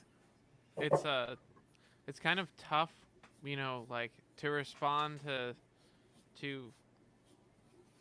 when you say like, okay, all religions kind of baloney, then it's just like when you're set that and you kind of have the door shut, it's kind of hard to open it. Because I was a hardcore atheist for a while, and it's basically like, I just didn't feel fulfilled, and like, it's like Sure. there's like we will always fill the void of religion, because that's the one universal thing with every single culture of humanity, is they have some sort of religion. Mhm. And it's like okay, like, well, is Jesus real? And then it's like, that's where the whole Catholicism comes from. And it's so like, and then just like the things with the miracles that have happened all around the world just being proof But yeah, like when I used to be, I was an atheist and a maybe no agnostic. Then sort of God showed Himself to me, and it doesn't really happen with everyone. But yeah, Yeah, I got to say that's definitely the case for me. You know, being in the church for 15 years, growing up in it, you know, the whole tingly thing, that kind of sensation of feeling in the Lord's presence, if you will. It's kind of a yeah. I mean, I can get myself into that state just through meditation. It doesn't, you know, so I don't know. I personally just I don't think in the whole but do you spirituality thing. believe in Or a higher power? no, So wait, I got something here. So you know what's interesting is that there's a real danger in the whole like I guess Pentecostal or anything that calls you to have an experience or a like a Mhm. physical sort of like whoa Mm. feeling. Like which is super big in that Pentecostal yeah, section. You Yeah, know, they because they want you to that's be not like they push on you while they're praying for you because they want you to fall down and they want you to speak yeah. in tongues. They I want just you saw to this.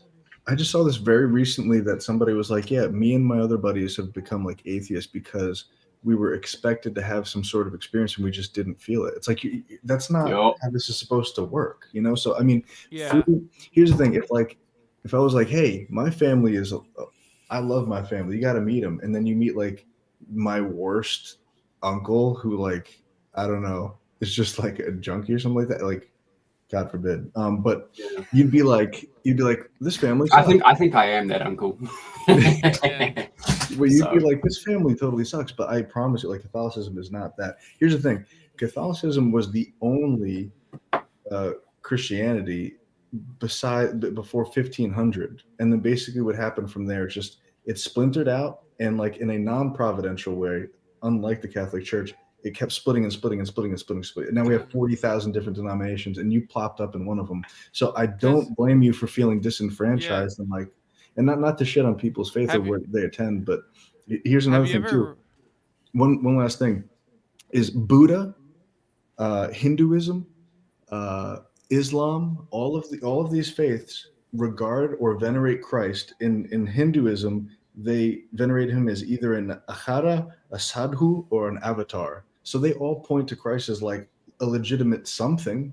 But what does Christ say when you actually listen to him? I am the way. Nobody gets to the Father except through me. So mm, it's pretty compelling. yeah. Yeah, the one yeah thing I definitely will not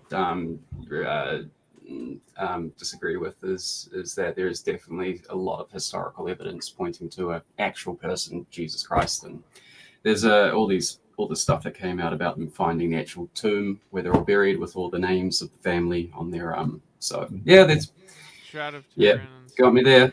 There's But nothing more have you ever interesting done than any go ahead. reading into like Catholic mystics and Christian mystics and stuff like that?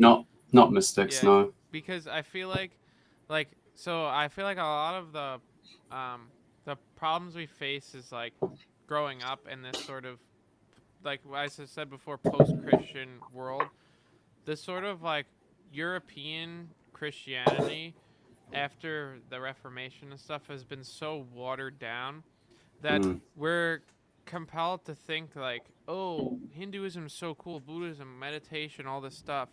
And then you kind of forget that early monks, like the Desert Fathers, I forget what they were called, but they would like, they would literally like stand on these giant like steeple things and just pray all day in the sun and not eat. There's this place in Mount Athos where there's this cave where they would go down there and like a monk brother will drop them down food like once a day and they would just pray in darkness for like weeks at a time. damn. And like there are all these like if you read like about Teresa of Lisieux or uh the Saint Faustina, the Divine Mercy Chaplet, you see this and you're like, oh wow, there's people that have these extremely mystical experiences, and they had them because it wasn't like Kenneth Copeland being like, the power of Christ. It was someone meditating and trying to talk to God, because you can talk to God in your own silence. Like Mm, when you're talking to someone, you have to listen and you have to speak. So if you're not speaking and you're not listening, there can never be a conversation that will take place. Um, and it's sort of like reading into that stuff. If you never looked into it, it can open some cracks for you to go into places. Like reading about the Desert Fathers is really big, because if you have like some minor interest in meditation, like you said, Mm. that's like prayer is meditation, but prayer has Mm. sort of become this weird public thing, you know, that's like Yeah. sensationalized. Yeah, I If you got you. if you look up a guy named John Butler on YouTube, I don't know if he's orthodox necessarily, but he was kind of big into like he like lived in Russia during like the Soviet Union and things like that, but he's actually English. He Do you actually mean does. What's that? do you mean John Butler from the John Butler Trio? I don't believe so. No. If you look up I spiritual will play. unfoldment with John Butler, he's actually a modern day. He's not clergy or anything like that, but he talks a lot about how the Jesus prayer can be used in a meditative way, and you know, I've actually taken to that because I did some research into Satanism for a series of interviews and videos that I was I saw doing, and that. like I'm not gonna lie to you, I heard this one mantra that is like some O9A thing, and it got stuck in my head, and I literally had to drown that out with the Jesus Wow. prayer. Nice. Dang. It was just really weird. Um, like prayer, it's like Hallowed said, prayer was like meditation. Like if you look at a lot of the stories, especially from the Old Testament, where they talk about like he prayed to God, it's like he prayed to Mm. God for 3 days, and it's like that Yeah, he was 3 days. Mm. yeah He wasn't on 3 days TikTok. straight. He didn't like go like to Burger King. He was just like there. And I don't know if you've ever fasted before, but when you fast, and Oh now yeah. Christ says like you will fast, and everyone had fasting. When Mm. you fast, praying is a whole different experience. Yeah, You know, it's like Oh yeah. food. like It's it's like Yeah, a I because couldn't. whole yeah. There were It's like a Wednesdays where I couldn't. So during Lent, just the thing that I would do wasn't really my Lenten penance. It was just to kind of mortify, like you're mortifying your body because your body's like, I am hungry, please feed me. And you're like, no, I'm going to go to church and pray.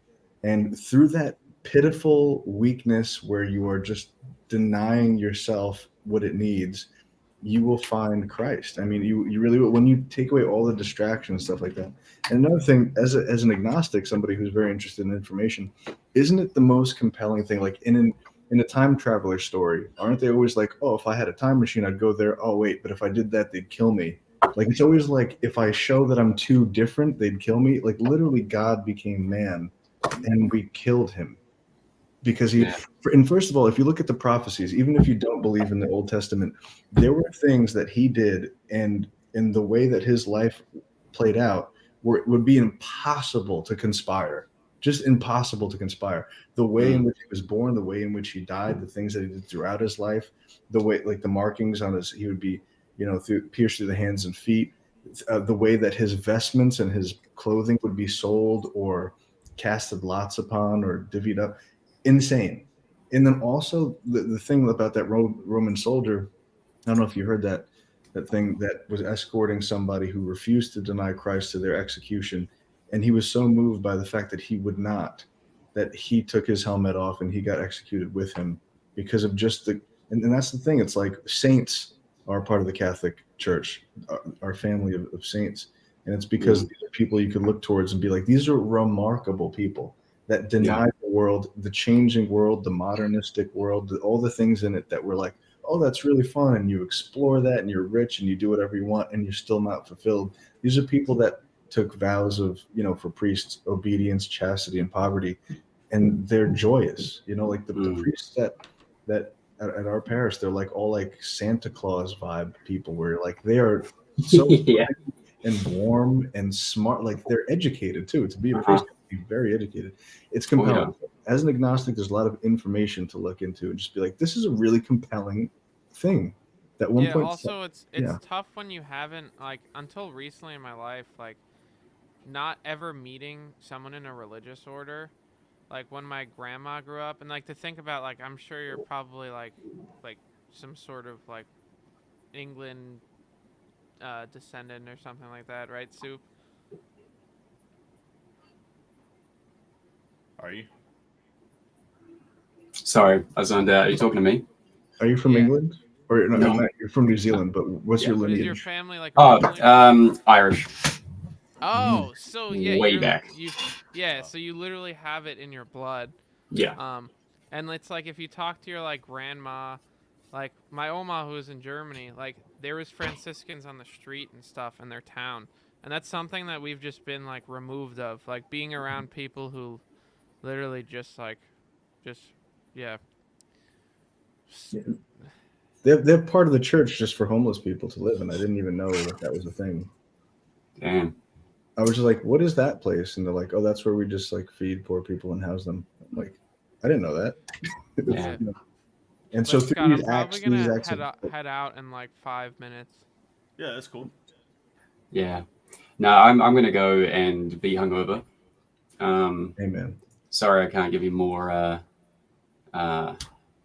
personality today. Hey, That's all right.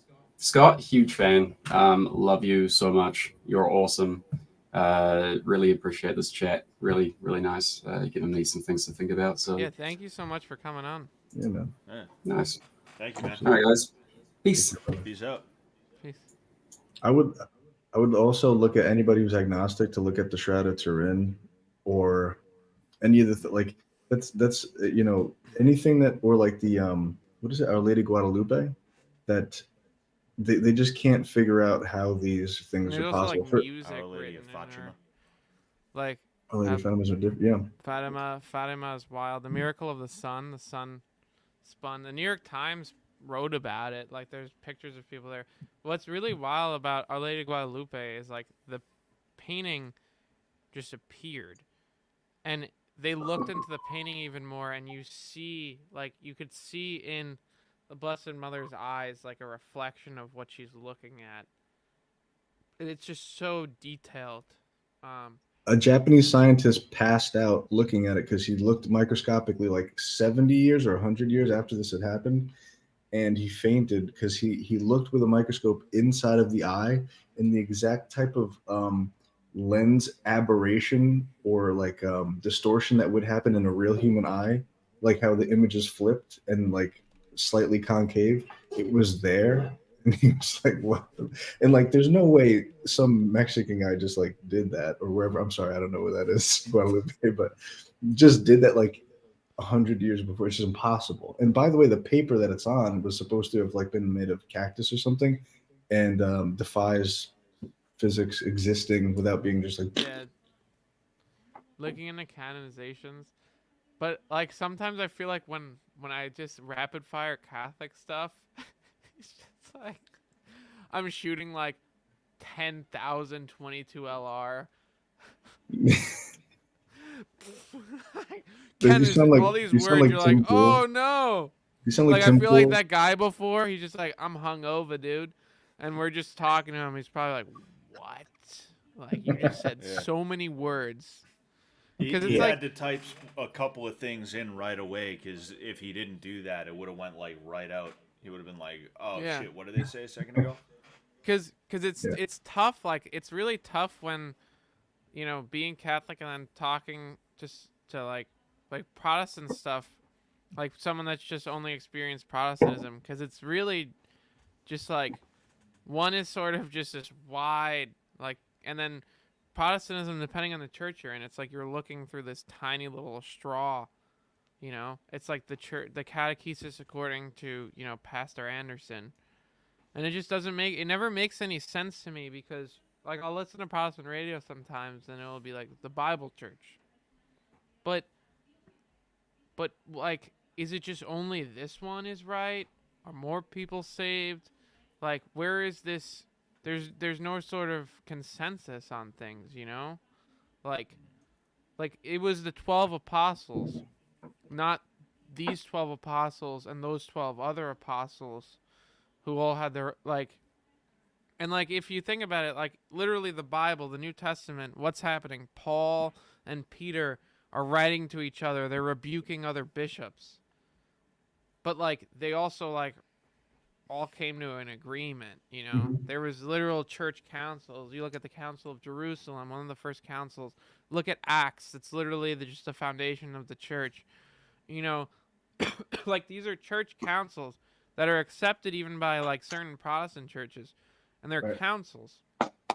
So like, how do you go from this time and like even the early churches that broke off, like the Coptic church and the Syrian churches, which have some early differences, like they like believing in like Christ's nature, they have different views on that. But when it comes to sacraments and stuff, there wasn't sort of like a deviation there. Like they still have a priestly class, Like you talk Mhm. to some Coptic who I think around the year 500 AD the Egyptians broke off, but like their religion is nothing like Protestantism in its like worship. Like there's a liturgy, there's priests, Mhm. there's ordinations, there's consecrations, there's a Eucharist. Um and it's just like it's kind of nuts how they still kept the Eucharist. And I know that they broke off, but because they still kept the Eucharist and that valid line, it sort of held them intact. Hmm. But what does Christ say? He says, "Eat my flesh and drink my blood." And when you're taking away the literal Eucharist, you're breaking away from Christ, because it's honestly, it just doesn't make any sense to me how there was a priestly class in the Old Testament. There's still priests. Christ said the temple would be destroyed. The temple was literally destroyed, and you know, like his sacrifice saved us from our sins. And like the new priest, like the tabernacle, the temple is in every single church where there's a tabernacle. So, yeah, Yeah. but Another thing too is like when he said that the church will be a city which cannot be hid, and so that's the fact that it's providential, and the fact that it's a visible church is very important. The fact that it is so much bigger, and then also if all of those apostles, all 12 of them, could have just, because they're all apostles, so they could have just broken off and done their own thing, but they did not. They stayed together, and so that's what Christ wanted, a unified church. And then if you look at after the Protestant Reformation, Martin Luther, Calvin, and the other two guys, they formed. They couldn't agree on a church. So then, at least two came from that. And then they kept splitting and splitting, splitting. And it's sad because, yeah, without the sacraments, like when he said, you know, he who does not eat the flesh and drink the blood of the Son of Man will have no life in him. And then the multitudes, the people that had been following him up to that point, they were like, you're curing everybody, you're bringing people from the dead, you're turning water into wine, you're multiplying loaves of bread and fish. This is great. When he said that, many people turned around and they abandoned him there. And that's actually the moment, I think, where like the Jews started like throwing stones at him, and then he had to go. He had to go away from that. I think that's the time. But like that was a pivotal moment, and he has elaborated on parables before this point. And he was like, what I mean by this, it wasn't like my body is like real food. He said, "Verily I say to you, my body is true, my flesh is true food, and my blood is drink." yeah, And and he you look says it at you then in the Last Supper too. you And look at how though the like how that they were practicing, you know, after Christ was crucified and resurrected and ascended to heaven. And like you can read the Didache, which was written like first century Catholicism. There's writings by Saint Ignatius of Antioch, who was like right around the time of the apostles, where you can see that, oh, this is what's going on. Like it wasn't like Christ died and then everyone's just like, wait, well, where's the Bible? They're that's just it. waiting for the Bible. Like I Yeah. guess we just gotta wait until we get a, like the Bible approved. Um, and it's like, like tradition is so important. What do you do without tradition? Like, oh well, my great grandfather didn't write anything down, so I guess like his memory is lost. You Right. know, it's like why does your family do a certain thing, like make this meal, like, oh well, the recipe was never written down, it was passed down. It's like a tradition. Hmm. And that's sort of like it's not like your average human couldn't write. Like literacy is such a new thing, you Hmm. know. it's such a new thing, and One- we one we of the- get so lost. And because think about how tiny and shrunken our minds are. Like we just consume in like 5 minutes on the toilet more information than someone did in a lifetime. So like Right. someone telling you a story, it's like, wow. And then you're walking home 12 miles just like thinking about like Hmm. what you did. And like it's like totally we can't even conceptualize that. Yeah. And then what happens around the 1500s? You know, you just have so much media. Like so many books, everyone's starting to read. There's a printing press. It's like books were like the OG, you know, like sort of TikTok and YouTube. People would just be staying up reading, like, oh, I'm gonna read. Oh, what did this weird guy write about fantasy? You know? Yeah. Dads would kick their kids' door down. You better not be reading. Yeah. You're going to sleep. That's literally what it was about novels. That really was it was like that Yeah. about Yeah, novels? no, that's apparently like I was there's no kidding. reading in there. Comic Wow, books. that's hilarious. Yeah. But That's funny. God bless you all. Hey, you too, And man. I hope this was, you know, constructive. Sean, I'm definitely gonna like call you randomly, and see how you're doing, and like feel free to talk to me about faith and stuff, because I know it's kind of like weird on like a stream format having like a normal, like a conversation. Yeah. But yeah, like feel free to reach out and ask questions. Same thing with Ryan, because it's like, you know, it's a journey, and honestly, like if you just have to just go, because the biggest problem is you being like, oh, I'm interested in going to church, you know, like, well, Satan wants you to stay home in your room, you know, like he doesn't want you to go.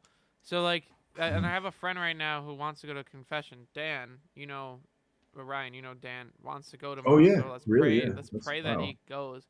But it will be like, and I know so many people like this that are like, yeah, I'm Catholic. And it's like, sweet. Did you go to mass tomorrow?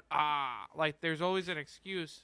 And it's not just them. It's because there's literally another force at hand. Like, like, oh, he's gonna, let's just make, like, it's Screw Taped Letters by G.K. Chesterton.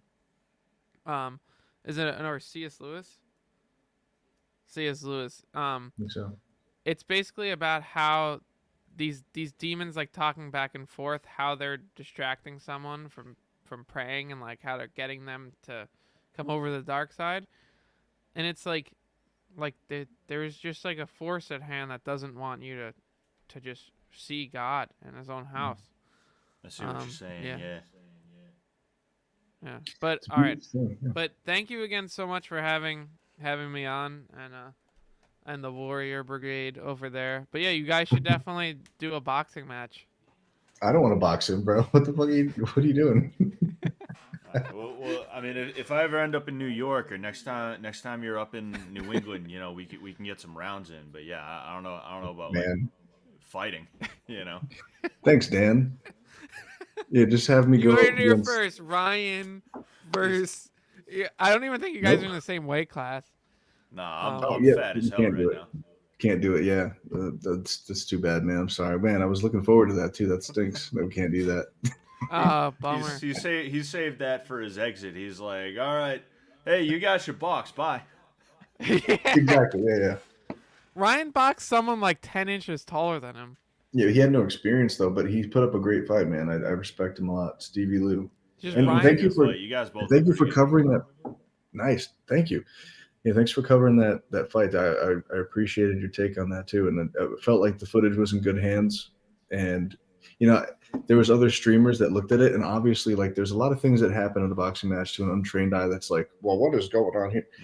And they're missing hits, they're missing, you know, things that are done intentionally All or right, peace out. Peace out, brother. Peace out, man. But I knew that as soon as I started watching yours, I was like, you know, it's actually great to have somebody who knows what to look for and stuff. And I thought you know, totally fair about it and professional. And you know, if ever I show people that, like, that's the link that I'd like to share with them. Also, because the other stream is like untrimmed too, but I'll send your coverage of it. I told Sam that too. Me and Hallowed went to go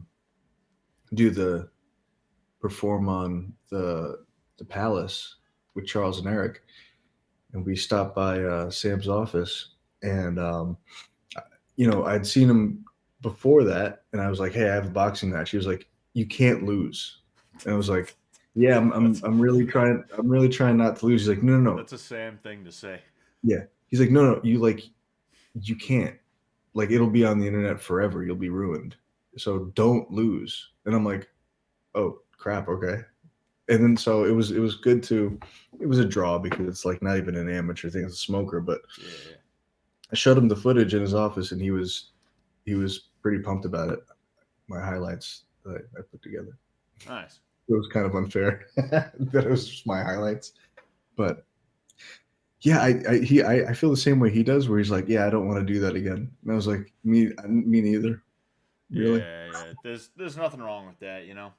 Right. Fucking, especially like it's different for me because I wasn't doing it as a public figure. Like even now, it's like okay, some people know about me. Like Mhm. fine, it's not like I have a trillion viewers. Like it still wouldn't be the same as if it was like you and Sam fighting still. You Mhm. know because. Sam's got millions of viewers. You know, you're working with Gavin McInnes. You know, tons Mhm. of people know about you. So it's like the stakes are almost higher for you. You know, me, I'm 1 and 2 as Mhm. an amateur. I saw somebody trying to like get a rise out of me in my Mhm. chat, and it's what do you think? I don't know my own record? Right. That's Fucking somebody who has not fought before. yeah, Yeah. and it's like okay, whatever. Like Right. I fought and I lost a couple of times. I won two, but oops, I lost Yeah. twice, won once. Um, but like I guarantee you, nobody remembers any of my fights. The only guys who remember my fights are me and the guys that I fought, Right. and that's Right. it. You know, so it's like I I I I understand the sentiment of like one and done, even if you're not like a well known person. Like a lot of people will go one and done. You know, you'll have dudes in their Mhm. like 50s who are like, oh, MMA wasn't around when I was a young buck. Mhm. I mean, I've been training for a while just for fun. Maybe I'll just do one fight, and they get a fight, and they win, they lose, but then they're like, all right, I'm moving on. You know? Yeah. Yeah. I mean, it really is like it's not. It became very clear to me. I mean, even training boxing is very humbling. Yeah. And then, the respect that you have for anybody else too, it increases too. Humility is just there's nothing bad that can come from that.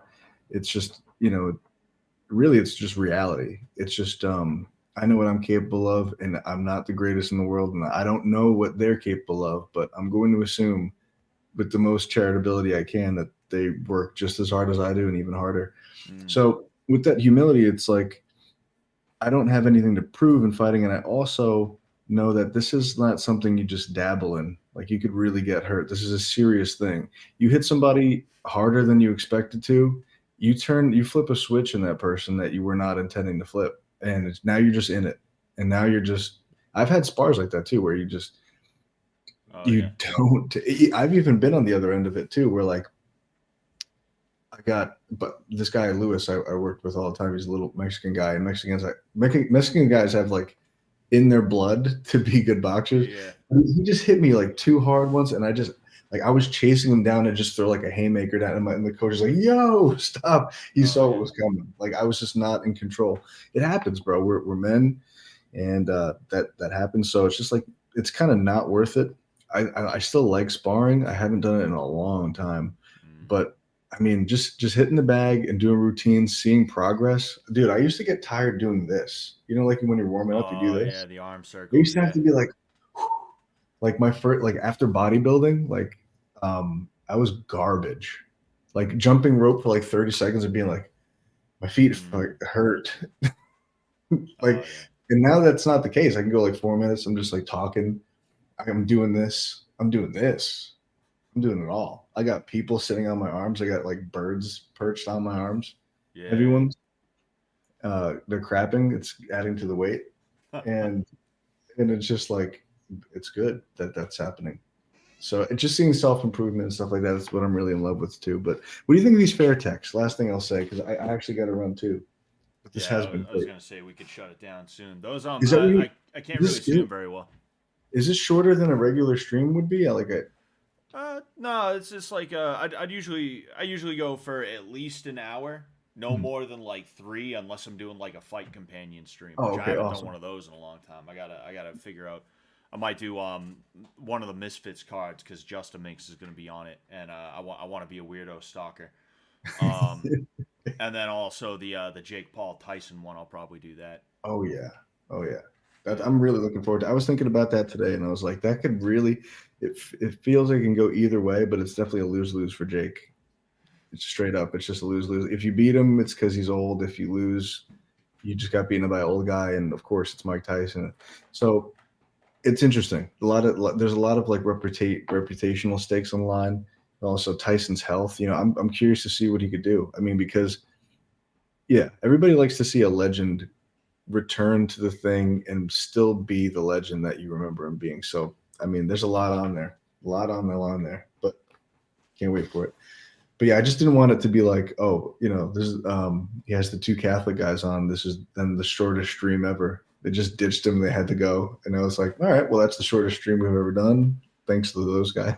Nah, it's about what I would usually go for, and even if that was the case, I'd probably just be like, all right, we're gonna play Age of Empires now. That's kind of Nice. my go-to for if something falls apart or if something's done before I meant for it to be done. Yeah. Did you bring up Age of Empires when you were on a PKA? No, I actually got into What? AOE after PKA because Taylor Oh, was talking about it, and I was like, I used to play that when I was a kid. I should try it out again. And we've actually played a few times since then. that's awesome. I love Yeah. those guys. I Oh really yeah, do. yeah. Taylor's They're really awesome. cool. I haven't talked to Woody or Kyle much, but Mhm. well, I don't have any of their social medias or anything like that, so Yeah. I haven't talked to them at all. But yeah, Taylor's been really good to me. He's He's solid. helping me not Solid suck at dude. AOE. Yeah. Yeah, man. That's actually my Rogan. Like that's if I Mm. go on that show, that's what that would be like. I made it, and I had Gavin on there, and they liked me a lot because I popped in every now and then. Like him and Woody, Gavin and Woody, obviously politically opposed, but Woody was being very cordial to Gavin, and Yeah. Gavin got the heads up that he was liberal, so he just kept attacking him, and Woody was like, "Hey, you bastard, crap shit." Like he just like he was like, "I'm asking you a good question." And then so it's still kind of tense after he asked this really good Vice question that was like a good clip. And Gavin got to lay out the history of Vice and stuff. And then I was like, all right, before we go, can like Gavin, can you just bond with Woody about motorcycles? And he's like, all right, what kind of motorcycle you got? And Woody's like, I have I have 7. And Gavin's like, oh crap. It was like, so I knew that they should be able to bond on the fact that Woody is way more of a motorcyclist than Gavin, who is afraid to ride on the highway. So I thought that that would be a Oh good, man. leveling of the level the tension a little bit. But that was great. But I want to go on there next. I want to go on. Did you stay there for the whole 2 hours, 3 hours, rather 4? Yeah, I was on there for all 4 hours, but I Wow. honestly did shitty because I was like mad sick. Like 30 to 45 minutes in, I was in another dimension, and like because I'm not like I I definitely know how watched it. Like PKA I, goes. I don't remember that being a thing, but I'll rewatch. I'll fast forward into 30 minutes and see what you're talking about. But I remember Yeah. it being good. But yeah, I'm sorry. What were you saying? What was I gonna say? Oh yeah, I don't want to go on there and suck, obviously. So like I was sitting there the whole time like fuck, like what do I do? What am I gonna do? I suck right now. I'm bombing. I'm not doing good right now. And Taylor's trying to carry me too. He's like, yeah. So Scott, what do you think about this? And I'm like, I wasn't thinking about it. uh, This, and I'd like to get on there again if I could, just to kind of try yeah. and redeem myself. I know people say that I didn't do bad, but I definitely didn't do as good as I could have. I could have told some kind of story, even if I had to like shoehorn it in, be like, "Hey guys, so what? You want to hear this?" Right. It would have That's it would totally have been like good. the fighter in you, like watching the game tape and be like, nah, that could have been an uppercut, or that could have. Yeah. You're just like, man, I was winded, I was gassed out. Um, I'm not making excuses. My opponent trained really well, but I was tired today. I did eat a burrito yesterday. That gave me the runs, so obviously I was clenching my asshole while I was trying to punch. It was Yeah. tough. I love how every time like a boxer's like, I'm not trying to make excuses, and then you Yeah. know you're about to hear Uh-huh. 3 or 4. Oh yeah. Yeah. Yeah. I won't. I'll tell people what happened, and I know they'll call it an excuse, and I'll be like, it's not an excuse. It's just what happened. You know. No, I know. Yeah. Fucking. But I guess it I, kind I of is. I I guess it had kind of is. excuses, but I just knew not to preface it with "I'm not going to make excuses." Exactly. Yeah. Like I'm like, that's I kind of am what I'm going to saying. make. Yeah. But what were my excuses? Oh, I don't think I really had many. No. I, I didn't Now I feel don't. like trying that day. Yeah, So I was bored. yeah. I was actually bored in there. I wasn't having a good time. You know. Yeah, you should say that about PK. Be like, yeah, those guys really weren't like on their shit. So I just like kind of laid back and I was like, let's watch this. Let's watch where this goes. I'm gonna start saying that. I'm gonna be like, I don't know. They gave me a weird vibe. I Yeah, felt like I had to be a little bit guarded. You know. I just wanted to lie. listen. Just totally lie. Be the most uncharitable deceiver bearing false witness ever. Be like before the show, they actually told me like they thought my chick was like really hot and they got like way too. I don't want to talk about it. I was pissed. Yeah. Just make shit up. That'd be hilarious. It would be like, you should do that. You should make a list, and next time you're on, be like, before you tell them the real reason that you were sick, be like, boxers often make excuses if they lose or whatever. So this is my list of shit. Woody was hitting on me before the show while we were in the lobby. Kyle threatened to kill me. Just make shit up. That'd be funny. I will. If it's a good bit. I'll interrupt the intro too. They're gonna be like, PKA 6. Yeah. So here, excuse me. I like pull out the paper. You hear it crinkling. Like I just like to say before I begin, and I just start going down the line. That's hilarious. This episode's brought to you by Blues. Hey, yo, have you heard about Red Chew? It's way better. It's sick, actually. It's mine. Red Chew. I made it. It's called Red Crunch. Red Crunch. That's not. But these are my favorite tech. These are, fair techs. Obviously, they're from wherever they're from, Thailand or some crap. But Yeah. this is their take on a Mexican, like a Cleto Reyes sort of glove. Yeah. So I was gonna say that doesn't look like a Thai style glove. That's definitely boxing. yeah, That looks interesting. I like it. It's real It's leather, right? yeah. It feels so quality, like the Velcro, like without being the loudest person there. I'm trying to undo it, but yeah, just like I don't have any of them that tie like the winning ones you have. Are they Velcro? Yeah, these are Velcro. I don't have Thai ones. Ones Nice. that tie, not tie Sure. like Muay Thai.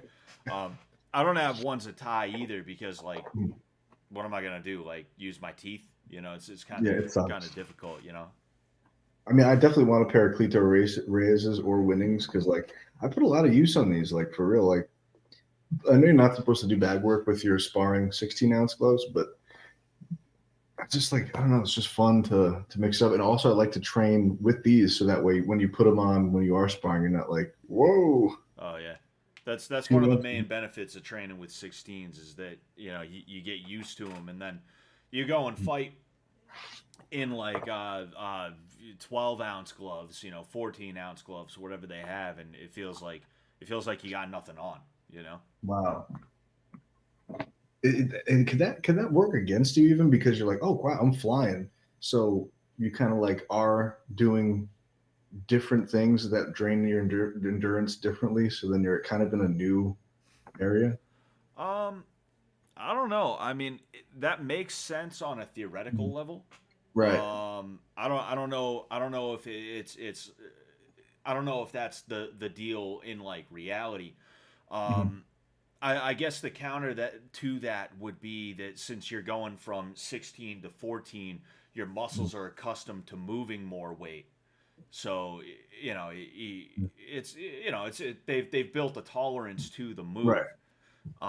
Maybe if you because it sounds like what you're suggesting is like the confidence of like, oh dude, I'm like lightning right now With that newfound freedom. Yeah. and then Maybe you kind of overdo it. Right. Maybe. I don't know. Who knows? Yeah. It's interesting.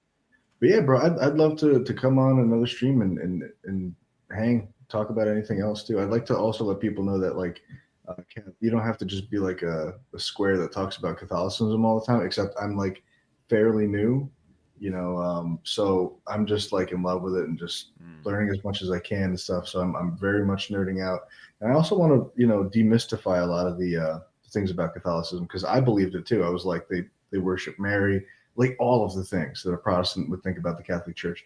And I got to tell you guys, it's uniquely smeared, uniquely attacked because it's the most over the target. It's an actual threat to the morphing, devolving society that we live in. It's the thing that holds closest to tradition. Of course, there's going to be some mistakes. Of course, the history isn't going to be perfect. But if you really look at the lineage of it, the truth behind it, the fact that it has a doctrine laid out for you, it appeals to the people that walked with Christ, the apostles, instead of just figuring out this book of archaic terms and languages and terminologies from different translations. You could just trust. The weight is lifted off you. God does not force you to read the entire book and decode mysteries. Oh, he said that must mean this. If you ever seen that graph of how many times the Bible references each other, it's like that rainbow that just shoots back and forth. Like there's a lot of typology, or I just learned that recently. I overuse it. There's a lot of cross referencing. There's a lot of different meanings and stuff, the way they say things. Just, you could just appeal to not to a man. You don't have to listen to a man, or you're not worshiping a man. But you appeal to the magisterium, the body of Christ on earth, the Catholic Church. Anyway, so thanks for having me on to talk about that, and for Hallowed too. We just put out that documentary. It's on his YouTube channel if you link that. It's a good watch. 19 minutes. It's fun. It's got a lot of his music in there. We went to California behind enemy lines at this super liberal, total LGBTQ, they hate cops and God venue, and we played our Catholic songs and went off without a hitch. Hopefully, we sanctified the place a little bit. In the one where we played in Lower South California, John Tent was there. A lot of other great people. It was a great show, and it'd be a good watch, I think, for anybody. Check it out. Oh yeah, I'm gonna share that on my social medias and in my Discord. Oh yeah, I'll send you the Discord invite as well. We don't do tons of stuff in there, but we're in there every now and again. And Really? I'll share it in the chat as well, so that anybody who's here right now can do that. Thanks for coming Nice. on, man. No problem. Thanks for having me. Peace out. Take care, man. All right, so ladies and gentlemen, that is it for the day. Thank you very much for coming. I think that was good. I think it went really good. Obviously, a little bit slow paced and things like that at certain times, but I really enjoyed the conversation. Those guys knew a lot more than I did, obviously. So I'm kind of being, educated on this topic as well. I'm sitting my white ass down and listening is what I'm doing, and yeah, I mean, I'm down to do that again, and also you'll see them back to talk about other things as well, to do other things too. We'll play some games and stuff like that. You'll see me and Ryan sparring one day or something, I'm sure. But yeah, so thank you all very much for watching. I'm going to get out of here. I might stream tomorrow. We might play some games. It really all depends on, it really all depends on if a couple of different things line up. If not, we'll be back for Fallout Sunday at 5 p.m. Eastern Standard Time on Sunday. So, yeah, again, just thank you guys so much for coming in. I really appreciate it. I apologize if you asked a question in chat and we didn't get to you or anything like that. Yeah, peace out.